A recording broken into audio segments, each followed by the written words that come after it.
시편 108편 1절로 봉독하겠습니다. 하나님이여 내 마음을 정하여 싸우니 내가 노래하며 나의 마음을 다하여 찬양하리로다. 비파야 수고마 깰지어다. 내가 새벽을 깨우리로다. 여호와여 내가 만민 중에서 주께 감사하고 문나라 중에서 주를 찬양하오리니 주의 인자하심이 하늘보다 높으시며 주의 진실은 궁창에까지 이르나이다. 아멘. 내가 새벽을 깨우리로다. 영화도 있었죠. 유명한 말이죠. 어떻게 보면은 정치인들의 무슨 구호 같기도 하고요. 내가 역사를 바꾸겠다. 뭐 그런 이야기 같기도 하고. 그렇죠. 새벽을 깨운다는 말이 무슨 말일까요?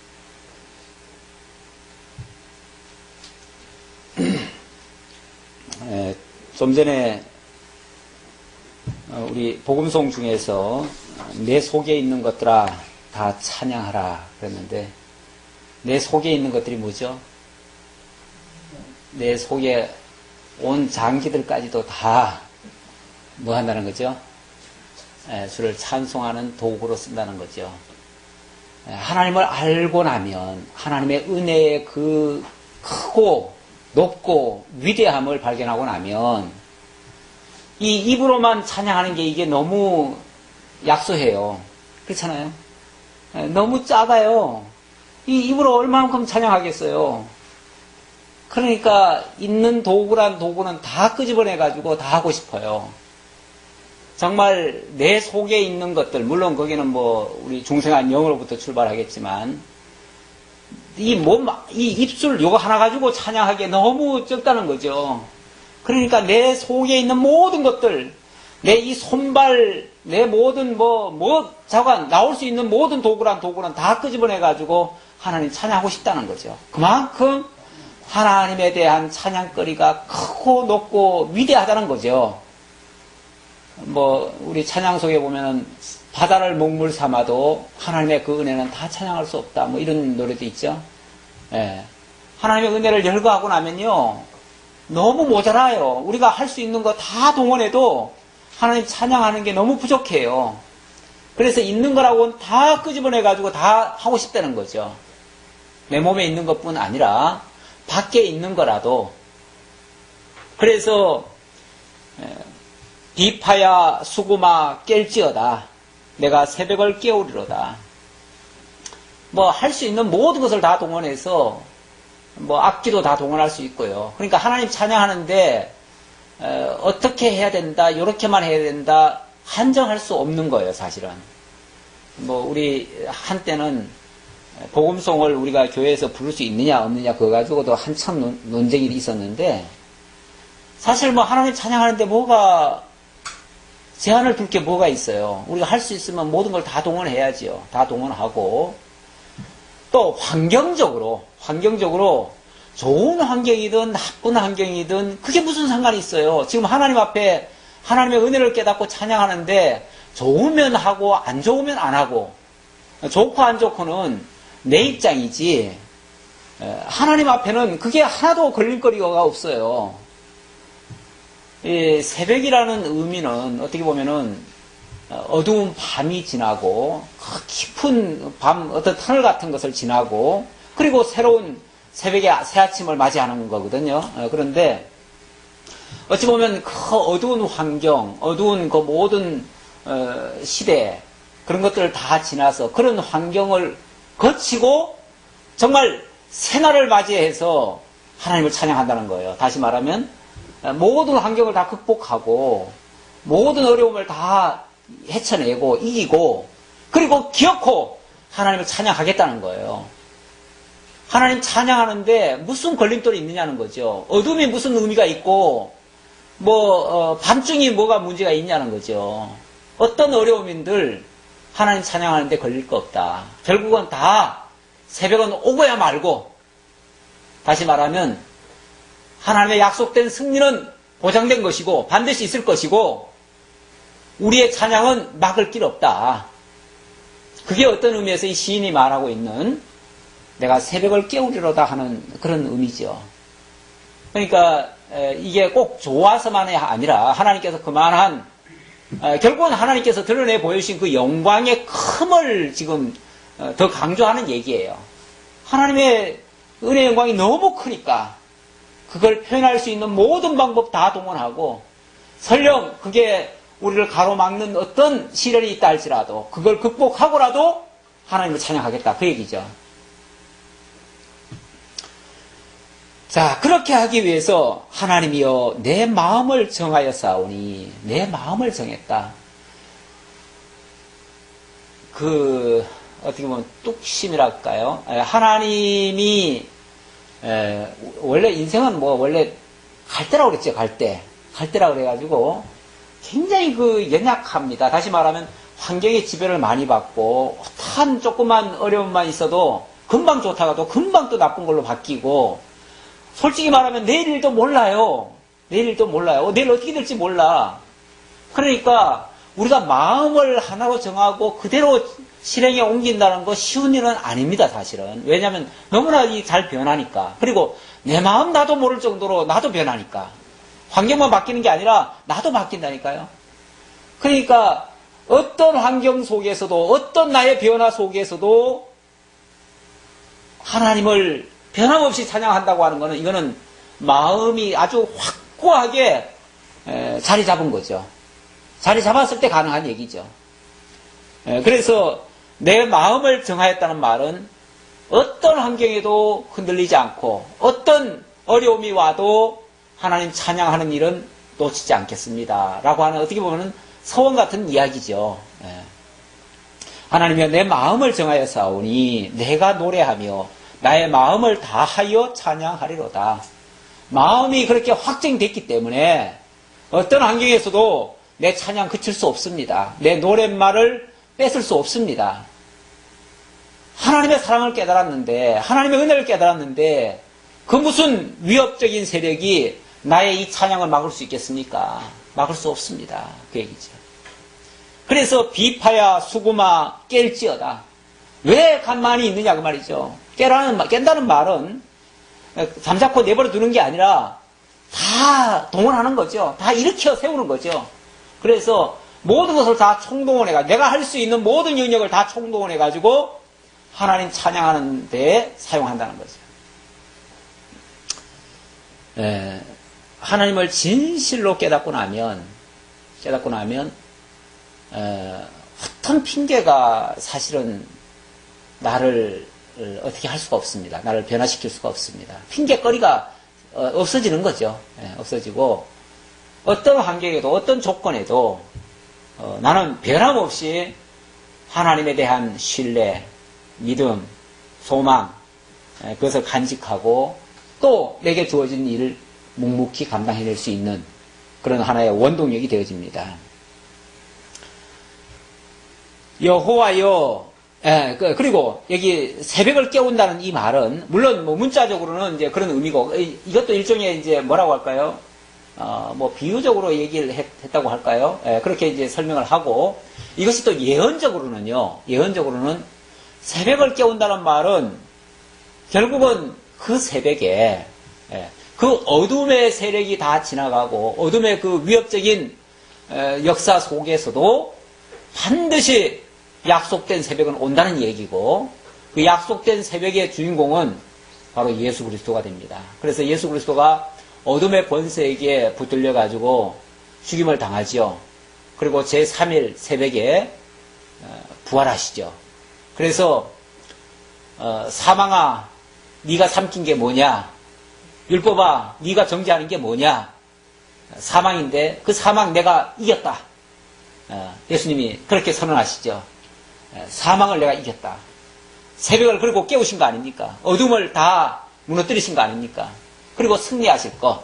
결국 예수 그리스도가 죽은 지 3일 만에 부활하셔서 모든 어둠의 권세를 깨뜨리시고 영원히 승리하실 것을 약속하신 그런 예언의 말씀이기도 합니다. 자, 그리고 3절입니다. 여호와여 내가 만민 중에서 주께 감사하고 문 나라 중에서 주를 찬양하오리니 주의 인자하심이 하늘보다 높으시며 주의 진실은 궁창에까지 이르나이다. 하나님께서 예고대로 이루어주시면 하나님을 높이고 찬양하겠다는 어떤 서원의 내용인데요.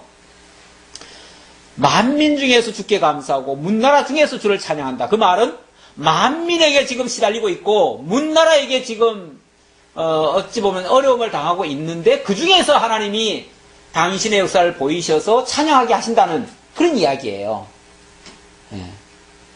그러니까 원수가 크고 많고 핍박 세력이 많으면요, 그만큼 그 중에서 찬양거리도 더 많아지는 겁니다. 우리 시편 23편에 보면 다윗이 기도할 때 그런 내용을 하죠. 하나님께서 나를 그 어떤 사망의 음침한 골짜기를 지나게 하시고 그리고 원수의 목전에서 내게 상을 베푸신다 이렇게 하죠. 그 어둠의 터널을 지나서 마침내 딱 도달해 보니까 하나님께서 베풀어 주신 상이 있는 거예요. 물론 거기에 상은 이런 상이 아니고 밥상이죠. 밥상. 딱 가보니까 먹을 게 있더라는 거죠. 잔치상이 벌려져 있더라는 거죠. 그러니까 이게 승리의 영광을 얘기하는 거죠. 하나님께서 그 어둠을 거쳐서 원수의 목전에서 이게 중요합니다. 원수의 목전에서 상을 베풀어야 극대화가 되는 거예요. 극대화가. 하나님의 그 능력의 영광, 은혜의 영광이 아주 극대화가 되는 거예요. 우리가 좋을 때에 좋게만 해주시면요, 당연한 거죠. 당연히 여기죠. 그거는 뭐 하나님의 역사라고 볼 것도 없고 감사로 느끼지도 않고 그냥 뭐 어떻게 보면 자연스러운 것처럼 얘기하고 넘어가요. 그런데 원수에 의해서 압박을 당하고 도저히 출구가 없고 사방이 다 에워싸이고 완전히 죽었다. 원수가 이렇게 지금 있는데 어떻게 내가 사느냐. 난 죽었다. 꼼짝 못하고 있는데 세상에 그 원수들이 지켜보는 앞에 거기다 상을 펴놓고 나에게 잔치를 벌려주고 있어요. 내가 승리했다는 거죠. 그 원수를. 얼마나 감격스럽겠어요. 얼마나. 그러니까 만민 중에서 감사하고 문나라 중에서 찬양하고 어찌 보면 자기 홀로 외롭게 다 죽었다고 생각했는데 오히려 그들 가운데서 자신을 건져주신 하나님, 그 하나님을 깨닫고 그 인자하심이 하늘보다 높으시며 거기서 이제 그걸 진실하게 깨닫는 거예요. 야, 이런 가운데서도 나를 지켜주시는 하나님, 그 하나님의 인자하심이 정말 하늘보다 더 높은 인자시다 깨닫고 주의 진실은 공창에까지 이르나이다. 그게 하나님 당신의 언약하신 대로 이루시는 그러한 역사니까 거기서 하나님의 진실이 깨달아진다는 거죠. 하나님이여, 주는 하늘 위에 높이 들리시며 주의 영광이 온 땅에서 높임 받으시기를 원하나이다. 이렇게 하시는 하나님의 역사가 우리가 어떤 위험에 처했을 때 그때 비로소 작동을 해가지고 하나님의 역사를 하는 게 아니고요. 사실은 하나님의 영원한 계획 속에서부터 우리를 구원하실 작정을 하시고 그런 환경 속에서 우리를 건져내셨어요. 그래서 이 역사가 여기서 이루어진 역사지만 사실은 하늘에서부터 시작된 역사예요. 알고 보면. 그러니까 그 하늘에서부터 이루어진 역사니까 그 영광은 하늘 위에 높이 계신 그분에게 돌려져야 될 일이라 그 말이에요. 그분이 받으셔야 될 그 영광이라는 거죠. 그래서 이렇게 하신 이 영광은 바로 당신의 것입니다. 당신이 받으십시오 하고서 그 하나님께 영광을 돌린다는 거죠. 그러니까 그 영광을 지금 이 땅에 보였으니까 이 땅의 사람들은 하나님의 그 위대하심에 대해서 다 또 찬양할 수밖에 없다는 거예요. 주께서 사랑하시는 자들을 건지시기 위하여 우리에게 응답하사 오늘 오른손으로 구원하소서. 하나님의 오른손이란 말은요, 의의 손이기도 하고 힘의 능력의 손이기도 하고 그런 상징입니다. 꼭 뭐 오른손만 정의롭다는 얘기가 아니라 원래 그 어원에서 보면은요, 정이라는 말도 오른이라는 뜻에서 나온 거예요. 그러니까 오른 올자도 되고요, 오른쪽에 오른편에 오른도 같은 의미예요. 원래 그것으로 올라가 보면 결국 하나님의 그 정의에 의해서 정의로 우리를 구원하소서, 그렇게 이해하셔도 똑같은 얘기예요. 하나님이 그의 성소에서 말씀하시되 내가 기뻐하리라. 그의 성소에서 말씀하시되, 이 모든 역사는요, 이 땅에서 이루어진 역사가 아니라 하나님의 영원한 성소에서부터 출발된 역사예요. 그 에스겔 40장인가에 보면은 이 땅에 펼쳐지는 그 역사들이 쫙 소개가 되는데, 그 근원을 거슬러 올라가 보면 하나님의 성소에서부터 물이 흘러나와가지고 온 땅을 적시고 모든 걸 소생케 하고 마지막에는 갯벌까지 다 죽었던 것들까지 다 살리는 역사가 일어나는데, 이 모든 것의 근원은 하나님의 성소입니다. 하나님께로부터 출발했다는 거예요. 예. 지금 여기도 하나님의 성소에서 말씀을 하셔요. 그 말씀하신 역사가 이 땅에 펼쳐지는데, 그 펼쳐지면요, 택한 백성들에게는 구원의 역사로 나타나고 대적들에게는 하나님의 진노의 역사로 나타나요. 그러죠? 그러니까 온 세상은 발칵 뒤집히겠지요. 세상은 뭐 난리가 나겠지요. 하나님의 역사 앞에. 그런 모습을 어떻게 형용하냐면, 내가 세겜을 나누며 숫고 골짜기를 측량하리라. 길르앗이 내 것이요 므낫세도 내 것이며 에브라임은 내 머리의 투구요 유다는 나의 규이며 모압은 내 목욕통이라. 에돔에는 내 신발을 벗어 던질지며 블레셋 위에서 내가 외치리라 하셨도다. 지금 여기 열거하는 것들이 이스라엘이라고 하는 나라를 중심으로 해서 그 주변 나라들을 얘기하는 거거든요.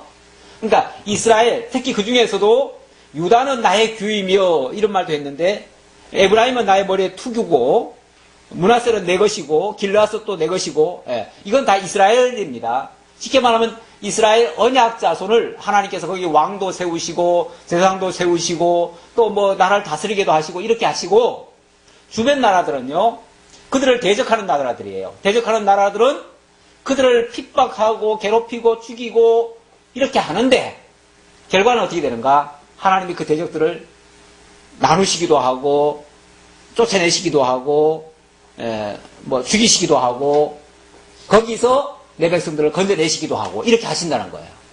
그러니까 그런 거는 어떤 면에서 하나님 편에서 봤을 때는 하나님의 놀잇감에 불과하다.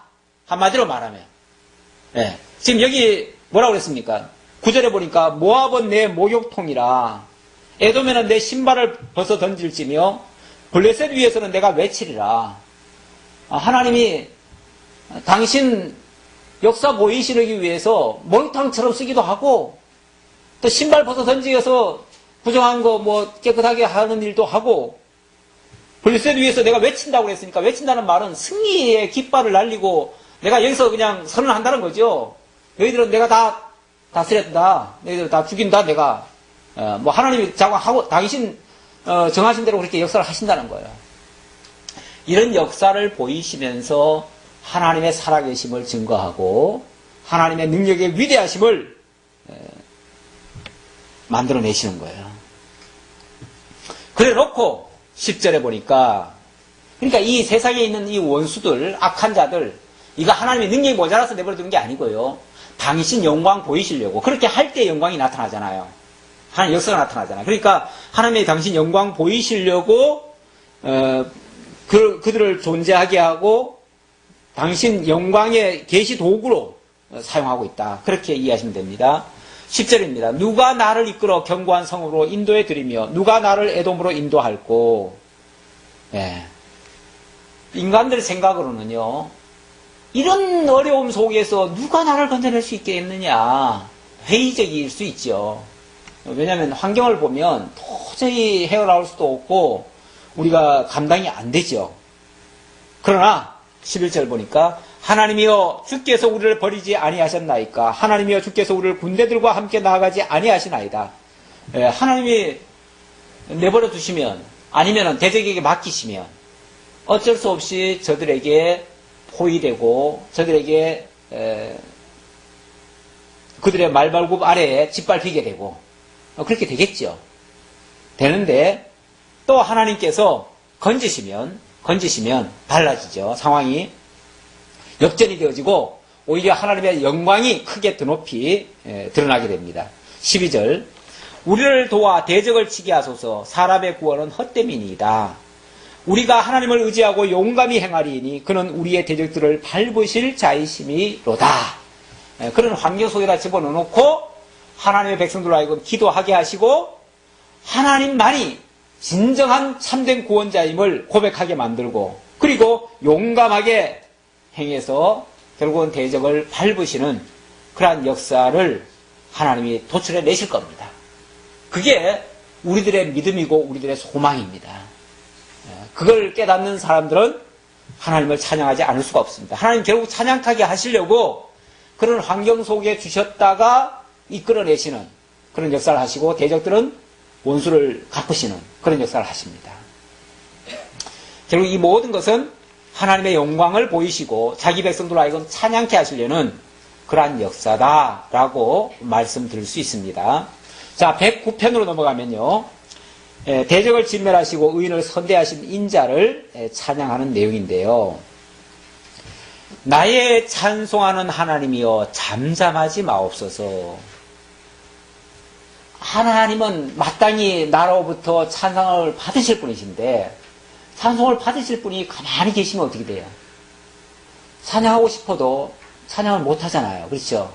그러니까 하나님, 찬양을 받으실 하나님께서 나를 구원해 주셔서 그래야 내가 찬양을 할 거 아닙니까? 이런 이제 뉘앙스죠. 예. 자, 왜 잠잠하다고 표현을 했냐 하면 2절에 보니까 대저 저희가 악한 입과 개사한 입을 열어 나를 치며 거짓된 혀로 내게 말하며 또 미워하는 말로 나를 두르고 무고히 나를 공격하였나이다. 이런데도 가만히 있는 것 같으니까. 그러니까 사실 우리가 사노라면요. 참 억울한 일을 당할 때도 있고요. 항변을 해봤자 먹혀 들어가지도 않고요. 아무도 알아주는 사람도 없고요. 내 그 억울함을 풀어주거나 들어주거나 할 사람이 없는 거예요. 얼마나 답답하겠어요. 그럴 때 하나님 왜 잠잠하십니까? 이 소리가 나오지요. 예. 하나님 찬송받으실 하나님이신데 왜 가만히 계십니까? 하나님 어떤 역사를 하셔야 내가 영광을 깨닫고 하나님 찬양할 거 아닙니까? 이런 기도죠. 예. 나는 사랑하나 저희는 도리어 나를 대적하니 나는 기도할 뿐이라. 하나님은 물론 하나님의 백성이니까 당연히 하나님 사랑할 테고요. 뿐만 아니라 그 원수들도 원수시하지 않거든요. 그렇잖아요. 원수시하지 않고 어찌 보면 하나님 믿는 자로서 나는 화평을 원하고 정말 다 화목하게 살기를 원하는데 이상하게 나를 괴롭히는 사람은 내가 아무런 잘못이 없음에도 불구하고 괜히 미워해요. 괜히 죽일 놈 잡듯이 해요. 괜히 함정을 파놓고 올무 속에다가 밀어넣으려고 해요. 무슨 말만 한마디 하면 그 말 가지고 꼬투리 잡아가지고 완전히 사람을 죽여놔요. 예. 참 이럴 때 난감하잖아요. 그렇죠? 난감해요. 어떻게 해야 될지 모르겠어요. 어떻게 하면 또 될까요? 수단을 쓰면, 방법을 쓰면 이게 꼬여 들어가요. 희한합니다. 희한해요. 그 위기를 모면하기 위해서 거기에 막 변명을 한다든지 아니면은 어쩔 수 없이 내가 이건 어쩔 수 없이 내가 이 거짓말로라도 이걸 위기를 모면하려고 예를 들어서 어떤 방법을 썼다. 그러면요, 그게 이제 함정이 됩니다. 그 전까지는 그게 죄가 아니에요. 그런데 그게 이제 함정이 돼가지고 그것 때문에 나중에 보면 꼬투리가 잡혀가지고 그것 때문에 이제 또 어려움을 또 당해요.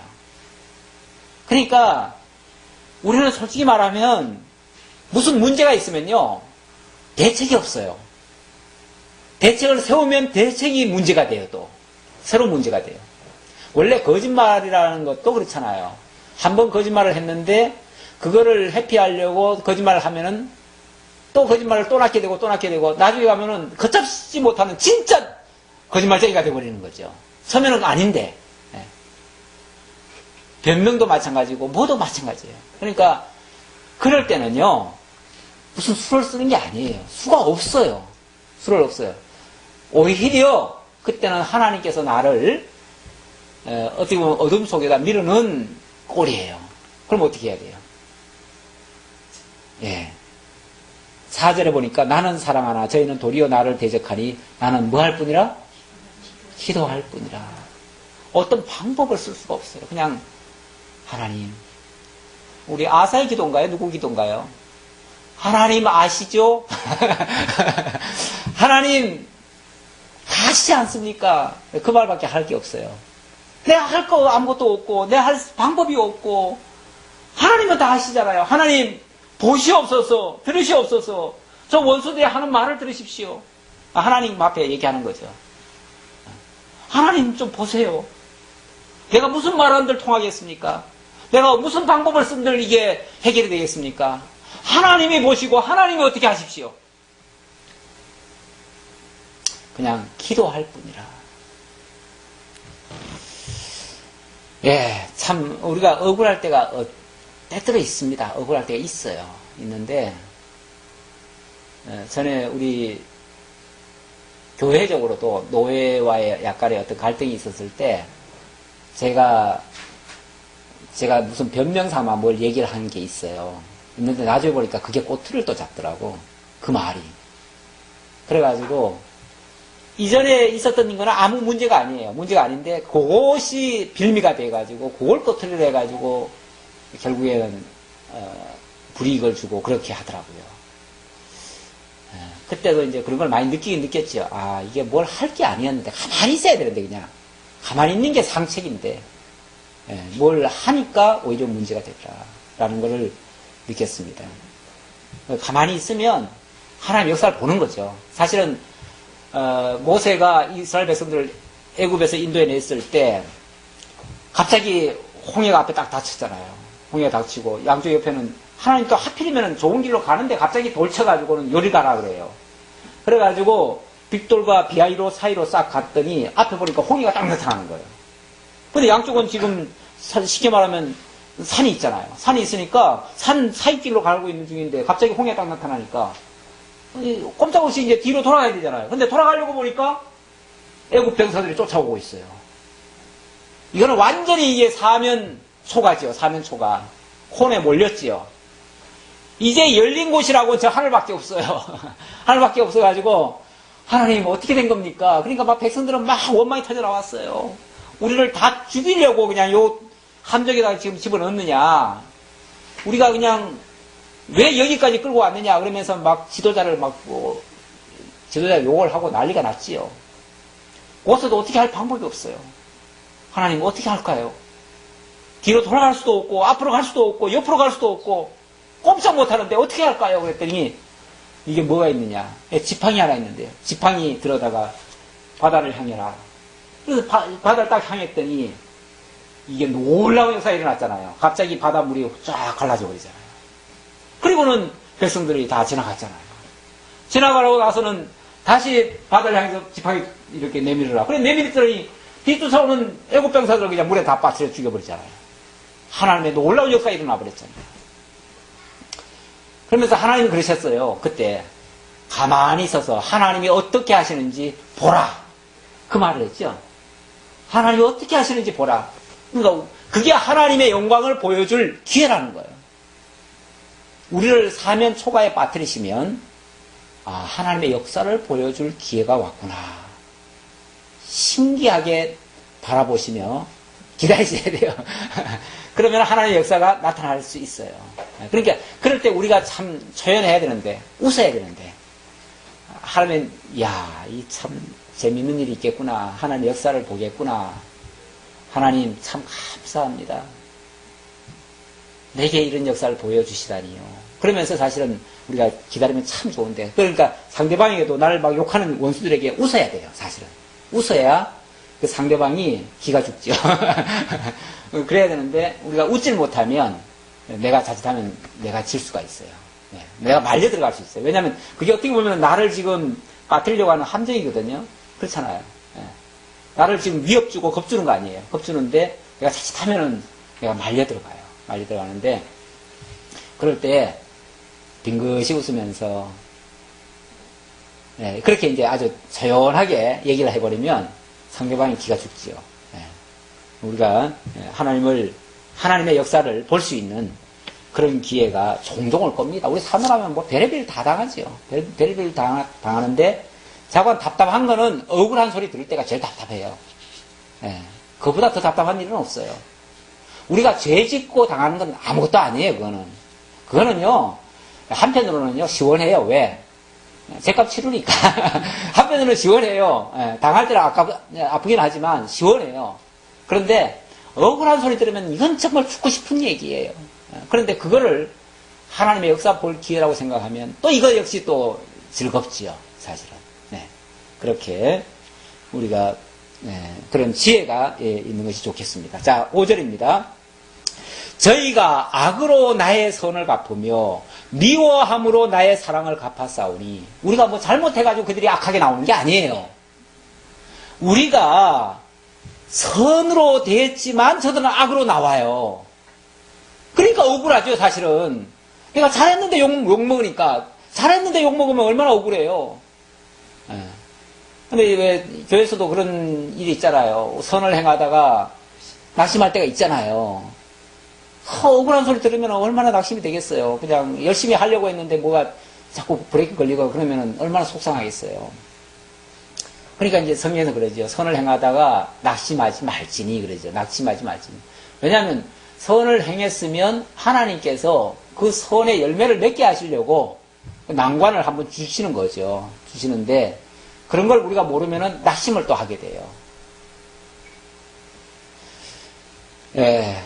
나의 사랑을 갚았사오니. 미워함으로 나의 사랑을 갚는다. 나는 사랑을 대했는데 원수는 나를 미워하고 있다. 이 참 우리가 생각해봐도 이거 억울하잖아요. 내가 그렇게 해줬는데, 그렇게 사랑해줬는데 나를 미워하다니. 있을 수가 있나? 있을 수 있어요. 역사는 있을 수 있어요. 실제로는. 많이 있어요. 자, 그러니 어떻게 해야 되는가? 악인으로 저를 제어하게 하시며 대적으로 그의 오른편에 서게 하소서.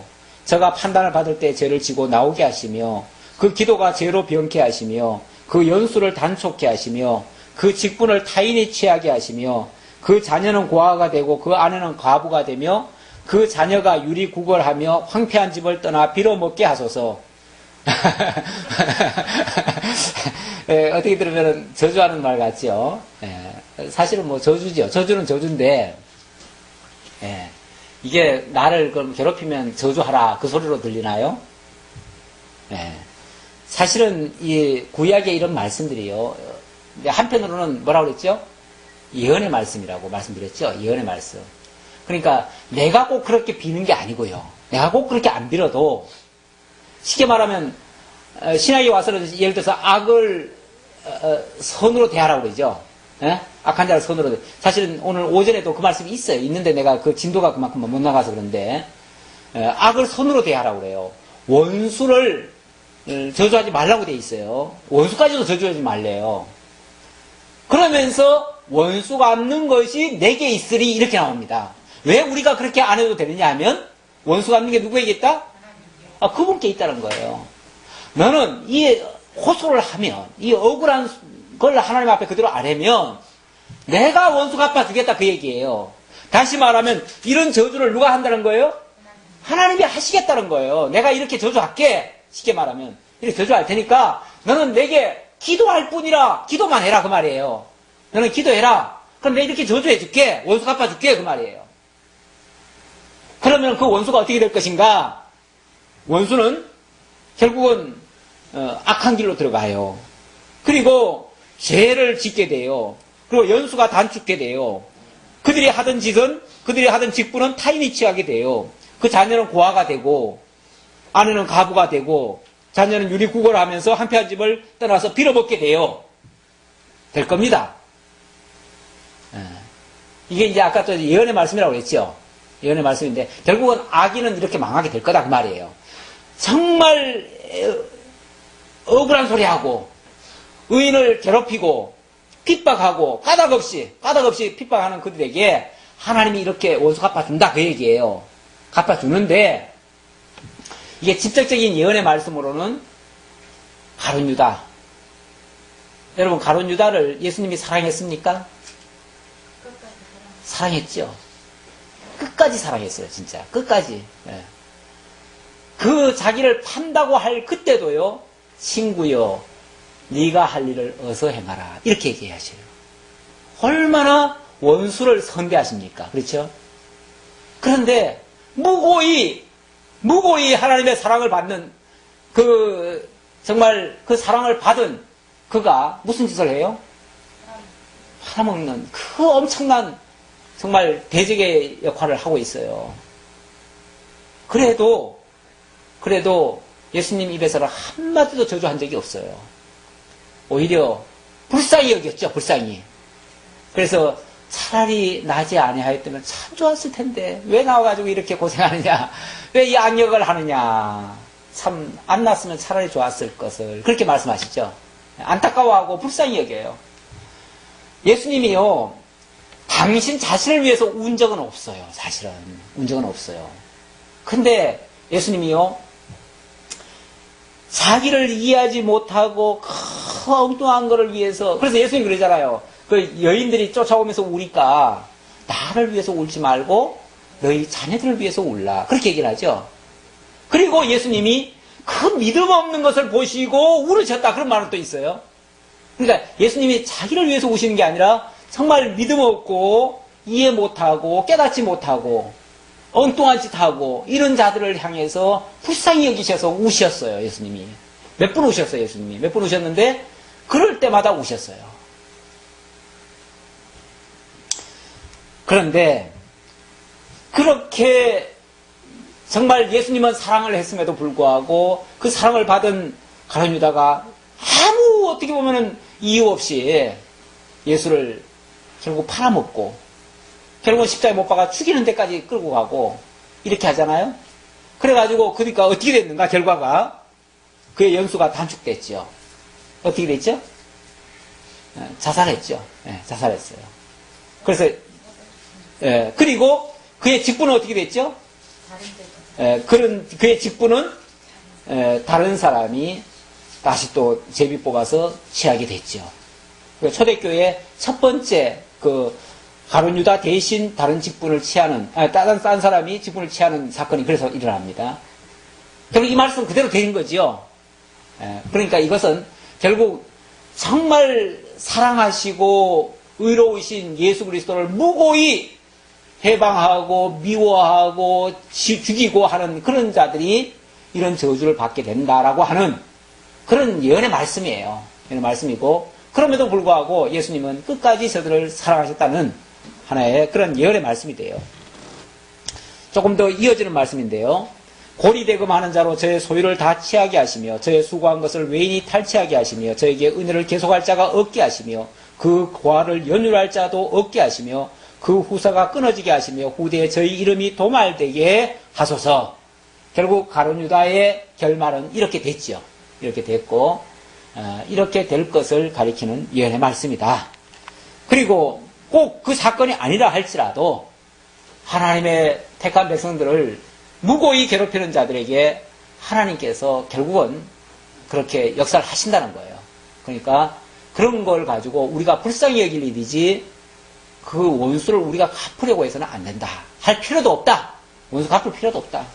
하나님이 다 갚아주신다.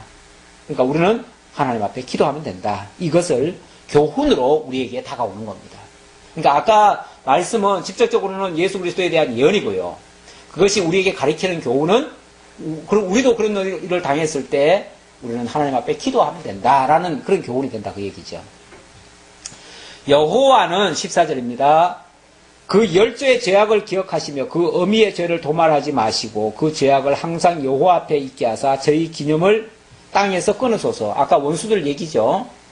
저가 긍휼히 여길 일을 생각지 아니하고 가난하고 궁핍한 자와 마음이 상한 자를 핍박하여 죽이려 한 영혼이다. 저가 저주하기를 좋아하더니 그것이 자기에게 임하고 축복하기를 기뻐 아니하더니 복이 저를 멀리 떠났으며 또 저주하기를 옷 입듯 하더니 저주가 물같이 그 내부에 들어가며 기름같이 그 뼈에 들어간 나이다. 이 저주요, 저주. 예수님도 그런 저주에 대해서 얘기하셨죠. 예수님은 저주하지 말라고 그랬죠. 그리고 원수라도 뭐라고 해요? 축복하라. 근데 그 축복을 했는데, 아니, 복받을 사람이 아닌데 축복을 어떻게 합니까? 걱정하지 마라. 복받을 사람이 아니면 그 빈복이 너한테 돌아온다. 그렇게 얘기를 해요. 그러니까, 헛건 없어요. 그렇죠? 우리는 할 일이 그냥 축복할 일이지 저주할 건 아니다. 그 말이죠. 저주는 하나님이 하셔요. 하나님이 하실 거니까 우리는 축복만 하면 그 복이 그에게 합당치 않으면 또 혹시 알아요? 그도 또 회개해가지고 돌아서서 하나님의 복 받을 자있지. 그러면 얼마나 좋겠어요. 또 설령 그가 복 받을 자가 아니라 할지라도 그 복이 또 내게 임할 수 있으니까 얼마나 또 좋아요. 그러니까 우리 입에서는 축복만 하고 살자 그 말이죠. 그게 하나의 우리에게 주시는 교훈이기도 하다 그 말이죠. 19절 저주가 그 입는 옷같이 항상 뛰는 옷 같고 항상 뛰는 띠와 같게 하소서. 뛰는 띠, 이 허리띠와 같게 하소서 그 말이죠. 그러니까 이 옷이 벗겨지지 않도록 하소서 그 얘기죠. 이런 대적 곧 내 영혼을 대적하여 악담하는 자가 여호와께 받는 보응이니이다. 아까 저주를 우리가 하지 말라 그랬죠. 그런데 결국은 그 보응을 누구에게 받는다? 여호와께 받는 보응이니라 그랬잖아요. 그러니까 결국은 여호와께서 이렇게 보응하실 거다 그 말이에요. 21절입니다. 주 여호와여 주의 이름을 인하여 나를 선대하시며 주의 인자하심이 선함을 인하여 나를 건지소서. 그렇게 원수들이 애워싸고 억울한 소리를 하고 사면초가에 빠지고 어떻게 헤아릴 줄 모를 때에 주 여호와여 하나님 앞에 기도할 것은 주 여호와여 주의 이름을 인하여 나를 선대하시며 주의 인자하심이 선함을 인하여 나를 건지소서. 여기 주의 이름과 주의 인자하심 그게 동기가 돼서 나를 건져 주옵소서. 구원의 어떻게 보면은 구원의 어떤 동기죠. 구원의 동기죠. 구원의 동기는 여호와 자기 이름입니다. 첫 번째는 그렇죠. 자기 이름이 여호와신데 여호와란 말 자체가 언약하시고 언약대로 이루시는 자예요. 그런데 만약에 하나님이 우리를 택하셨어요. 예정해 놨어요. 그런데 만약에 하나님 잠깐 눈 파는 사이에 이 사람이 그만 구원을 잃어버렸어요. 그러면 하나님 뭐가 되는 거죠? 하나님 이름 값을 못 하신 거죠. 하나님 이름 여호와라고 하는 그 이름을 대로 하셔야 되는데 그 이름대로 하려고 했는데 그만 잠깐 눈 감는 사이에 그만 일이 어그러져 버렸어요. 그러면 하나님 이름 반납하셔야죠. 결국 하나님의 이름을 인하여라도 나를 구원하소서 그 말은 내가 어떤 환경에 있든 어떤 내가 실수가 있든 어떤 잘못이 됐든 하나님 자기 이름을 위해서라도 나를 건져주십시오. 굉장히 강력한 표현입니다. 사실은 강력한 표현이에요. 이거는 있을 수 없다는 얘기죠. 그 반대는 있을 수가 없다는 거죠. 하나님이 자기 이름을 걸고 우리를 맹세하시고 언약하셨는데 우리가 구원 못 받는다는 것은 있을 수가 없다는 거죠. 이걸 아주 강조하는 어법이에요. 자기 이름을 위해서라는 말은. 그래서 하나님은요 구약의 모든 언약 속에 자기 이름을 걸고 하신다고 그랬어요. 자기 이름을 걸고. 그러니까 자기 이름으로 맹세하사 이렇게 표현합니다. 맹세하사. 맹세라는 게 얼마나 강력한 말입니까? 네. 뭐 사람들이야 다 못 지키기 때문에 내가 하늘을 걸고 땅을 걸고 맹세한다 그러지만 심지어는 이름을 걸고 맹세한다 그러지만 이름 바꾼 사람 하나도 없어요. 그러니까 사람의 맹세는 다 헛거예요. 그래서 사람 보고는 하나님 뭐라 그러냐면 아예 맹세하지 말아라. 머리털 하나도 지 마음대로 희고 검게 못하는 놈이 무슨 맹세냐 그러죠. 하나님이 예수님이. 그러면서 우리는 우리 생명 하나도 자기 마음대로 할 수 없고 자기 머리털 한 개도 지금 자기 마음대로 못한다. 제가 그 결혼식장에서 그 머리를 해주는데 자꾸만 이렇게 세워요. 그러니까 나는 이게 익숙지 않아가지고 나는 이게 그냥 되게 좀 그래요. 그런데 한 가지 이제 깨달은 바는 있어요. 내가 얼굴이 이렇게 넓적하다 보니까 이렇게 세워주면 내가 살아나요. 그거는 이제 알았어요. 알아가지고 내가 이제 집에서 이제 좀 세워보려고 세우는 게 좀 아무래도 낫다. 내 전체 이미지에 낫다 해서 세워보려고 하는데 안 세워져요 이게. 그래서 내가 오늘 아침에도 그랬어요. 나 참 고집도 세다. 이게 세워져야지요. 물론 무수를 해가지고 이렇게 하면 되겠지만 무수도 없거니와 그렇게까지 하기는 좀 그렇고 제가 자꾸 쓰는 걸 가지고 하는데 안 세워져요. 그래서 그냥 포기하고 말았는데 뭐 얘기하다 그쪽으로 갔습니까? 이거 하나도 내 마음대로 못한다 그 얘기죠. 이거 하나도. 물론 뭐 기술자들은 좀 할 수 있을지 모르지만 그게 근본 바꾸는 건 아니죠. 임시방편이죠. 임시방편. 그러니까 우리가 뭘 한다는 거는요. 임시밖에 안 돼요. 임시. 잠시 눈속임밖에 안 되고 그거 가지고 했다 소리 못하는 거예요. 그런데 우리가 뭘 할 수 있다고 큰 소리 치겠어요. 아무것도 하나 마음대로 못하는데. 자, 그리고 또 하나의 동기, 나를 구원해야만 하는 동기는 주의 인자하심이 선함을 인하여. 선하다, 선. 하나님은 모든 것을 합력하여 선을 이루신다고 그랬죠. 근데 그 모든 것 속에는 때로는 어려운 일도 있고요. 정말 억울한 일도 있고요. 뭐 부정한 일도 있어요. 그럼에도 불구하고 하나님은 궁극적으로 뭘 이룬다는 거예요. 당신의 기쁘신 뜻.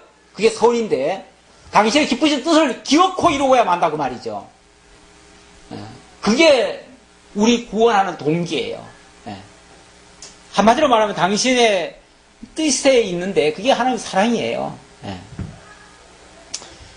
자, 그러니 그렇게 하나님 반드시 구원하실 거니까 나는 그냥 내 아래면 되는 거죠. 내 형편만 아래면 되는 거죠.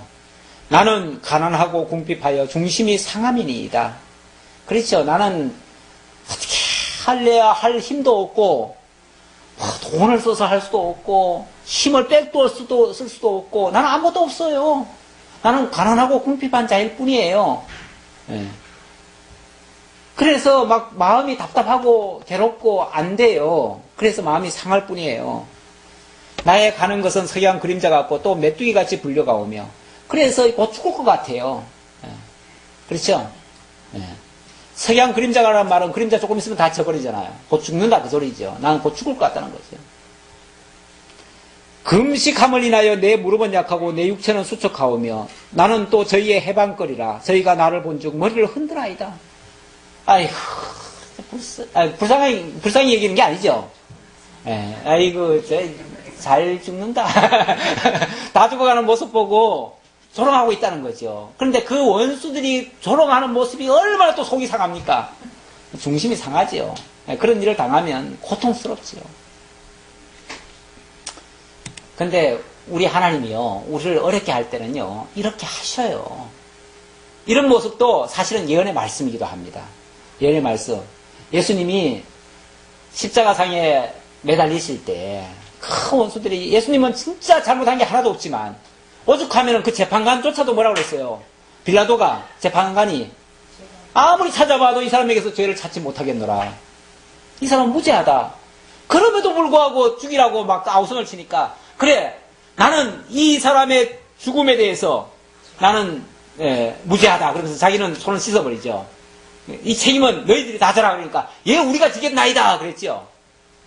그래가지고 그 이스라엘 백성들이 그 죄값으로 2000년간 쫓겨나는 그 정말 비참함을 당했지요. 사실은 실제로 내면적으로 보면 그런 거예요. 역사적으로 보면 뭐 무슨 사건 때문에 그랬다고 하지만 결국 내면적으로 보면은 그런 죄값을 받은 거예요, 사실은.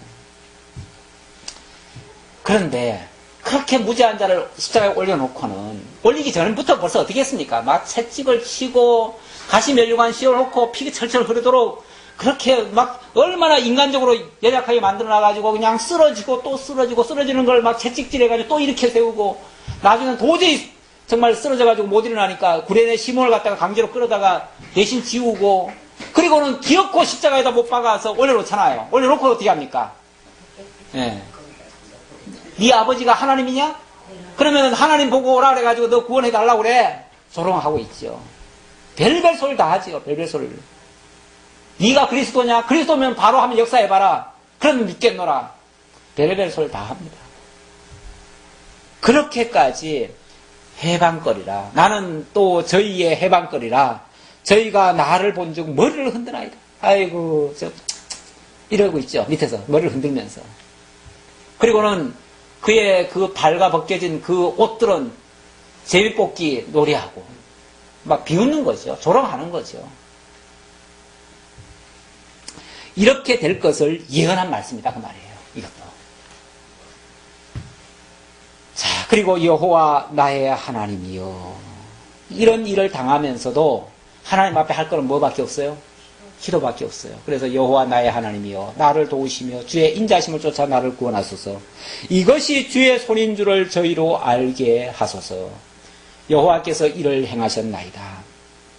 저희는 저주하여도 주는 내게 복을 주소서. 저희는 일어날 때 수치를 당할지라도 주의 종은 즐거워하리이다. 자, 막 반전이 되는 역사죠. 다시 말하면 그렇게 조롱을 받고 그렇게 엄청난 시련을 당했는데도 그 원수들은 오히려 뭐하고? 저주하고 하나님께서 저주하고 내게는 복을 주소서. 다시 말하면 저들이 지금은 막 비웃고 조롱하고 머리를 흔들고 별짓 다 하지만 그들은 저주를 받고 그리고 그렇게 당한 당사자는 복을 받고 이렇게 될 것을 예언한 말씀입니다. 저희는 일어날 때 수치를 당할지라도 주의 종은 즐거워하리이다. 예수님이 결국은 3일 만에 부활하심으로 모든 원수들이 비웃던 원수들이 다 무릎을 꿇게 되고 하나님의 저주 아래 들어가게 되는 그런 비참함에 빠지게 되는 거죠. 그래서 주의 종은 즐거워하리이다. 결국 그 최종 승자는 예수 그리스도가 되는 것이고 그리스도 안에 있는 하나님의 자녀들이 또한 최종 승자가 될 것이다. 나의 대적으로 욕을 옷 입듯 하게 하시며 자기 수치를 겉옷같이 입게 하소서. 내가 입으로 여호와께 크게 감사하며 무리 중에서 찬송하리니 내가 입으로 여호와께 크게 감사하며 무리 중에서 찬송하리니 이런 결말을 보게 하심으로 하나님을 기억코 찬송하게 만드신다는 거예요. 저가 궁핍한 자의 우편에 서사 그 영혼을 판단하려 하는 자에게 구원하실 것이미로다. 결국 이렇게 비참함을 당했던 분이 오히려 승리하시고 하나님 보좌 우편에 앉으시고 그 영광의 주인공이 될 것을 가리키는 예언의 말씀입니다. 우리는 그러한 역사가 우리는 뭐 예수님처럼 그런 어마어마한 역사는 사실은 당해보지도 못했고 당할 수도 없습니다. 그런 건 없어요. 어떻게 보면은 그런 것의 작은 모형 같은 그런 사건을 우리가 이제 현실 속에서 좀 당해보죠. 당해보는데 이런 말씀이 이제 우리에게 교훈이 되는 거죠. 교훈이 돼서 우리도 이런 사건을 만났을 때 그래 주님께서 이런 고통도 당했어. 당신은 죄가 없음에도 불구하고 우리 죄 때문에 이런 고통까지 다 당했어. 내가 못 참을 게 뭐야. 그리고는 나도 하나님께 기도해야지. 하나님 원수들이 이렇게 하고 있습니다. 이 모든 거 다 하나님께 맡깁니다. 죽이든 살리든 하나님 당신 이름을 위해서 궁극적으로 당신 선을 위해서 역사하시옵소서. 하나님 당신이 이루시고 당신이 그리고 영광을 받으시옵소서. 나는 내 입술 다해서 내 남은 힘 다해가지고 하나님만을 찬양하겠나이다. 이 고백하는 거죠. 이 고백하고 나는 하나님 앞에 잠잠하는 거죠. 그리고 하나님의 역사를 바라보는 거죠. 그게 오늘 우리들의 신앙에 주시는 교훈이 되겠습니다. 기도하겠습니다. 하나님 감사합니다. 우리를 사랑하시는 하나님의 역사가 얼마나 크고 놀라운지 모릅니다. 하나님이 살아서 자기 백성들과 함께 동행하고 있다는 사실을 역사 속에서도 보여주십니다. 그 역사가 때때로 택한 백성들을 공고함에 빠뜨리시고 어려움을 주시고 이것도 다 하나님의 여호와의 손길의 역사라고 말씀하셨습니다. 아버지 하나님, 그 어떤 일도 하나님의 허락 없이 되는 일이 없음을 깨닫고 그런 일을 만났을 때에 하나님 앞에 구하며 하나님께 맡기며 하나님의 은혜를 구하며 하나님 찬양하기만을 기도할 수 있는 우리 모두가 되게 하옵소서. 그래서 모든 일에 승리하고 하나님께 영광을 돌리는 성숙된 신앙인들, 지혜로운 믿음의 성도들 다 될 수 있도록 함께해 주시기 간절히 바라옵고 예수님의 이름으로 기도하옵나이다. 아멘.